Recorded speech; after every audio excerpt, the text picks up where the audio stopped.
Keep back thy servant also from presumptuous sins. Let them not have dominion over me. Then I shall be upright, and I shall be innocent from the great transgression.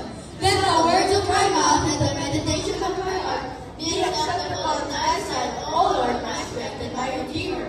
Psalms chapter 19.